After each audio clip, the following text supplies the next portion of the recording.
നമ്മളിനി എത്രയൊക്കെ കടിച്ചു പിടിച്ച് നിന്നാലും വെള്ളം അടിക്കത്തില്ല എന്നൊക്കെ പറഞ്ഞ് കടിച്ചു പിടിച്ച് നിന്നാലും ചിലപ്പോൾ നമ്മുടെ ചുറ്റുമുള്ള ആളുകൾ അങ്ങനത്തെ ഒരു ആൾക്കാരാണെങ്കിൽ നമ്മളെ ഇൻഫ്ലുവൻസ് ചെയ്യും. കാര്യം ഞാൻ കുടിക്കാത്തൊരു വ്യക്തിയാണ്, ഞാൻ എന്താ പറയുക ഒരു ബിയർ പോലും അടിക്കാത്തൊരു വ്യക്തിയാണ്. പക്ഷെ ഒരു തവണ ഗോവയിൽ പോയ സമയത്ത് എൻ്റെ കൂടെയുള്ള എല്ലാവരും നിന്ന് കുടിക്കുന്നു. അന്നേരം ഞാൻ മാറി ഇങ്ങനെ വെറുതെ ഇരിക്കുന്നു. അന്നേരം ഒരുമാതിരി നമുക്കൊരു ഭയങ്കര വിയേർഡ് ഫീലിങ്, എല്ലാവരും യൂസ് ചെയ്യുന്നു. അന്നേരം എന്തോ ഒരു വൃത്തിയായിട്ട ഫീലടേ. അന്നേരം ആ സമയത്ത് നമുക്ക് ട്രൈ ചെയ്ത് നോക്കാനൊക്കെ ഭയങ്കര ടെൻഡൻസി ഉണ്ടാവും, സീരിയസ്ലി ഭയങ്കര ടെൻഡൻസി ഉണ്ടാവും.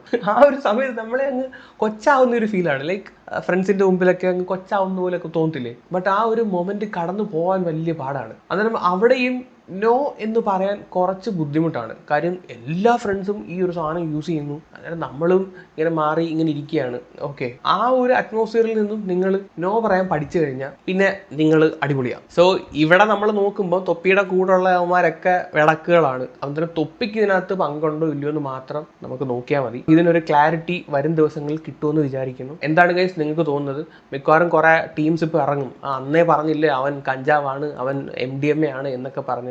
അന്നേരം അവർക്കൊക്കെ ആഘോഷിക്കാൻ ഇത് വലിയൊരു ന്യൂസ് ആവും. അങ്ങനെ തൊപ്പിയുടെ ഭാഗത്ത് എന്തെങ്കിലും നിരപരാധിത്വം ഉണ്ടെങ്കിൽ അത് തെളിയട്ടെ. അതുപോലെ തന്നെ തൊപ്പി മാതിരി തൊട്ടിത്തരം കാണിച്ചിട്ടുണ്ടെങ്കിൽ അതിന് വേണ്ടത്ര ശിക്ഷയും കിട്ടണം എന്ന് തന്നെ എനിക്കും പറയാനുള്ളൂ. നിങ്ങൾക്ക് എന്താണ് തോന്നുന്നത് വെച്ചാൽ താഴെ ഒന്ന് കമൻറ്റ് ചെയ്യുക. കൂടുതലൊന്നും പറയില്ല. അപ്പോൾ ശരിയെങ്കിൽ ബൈ.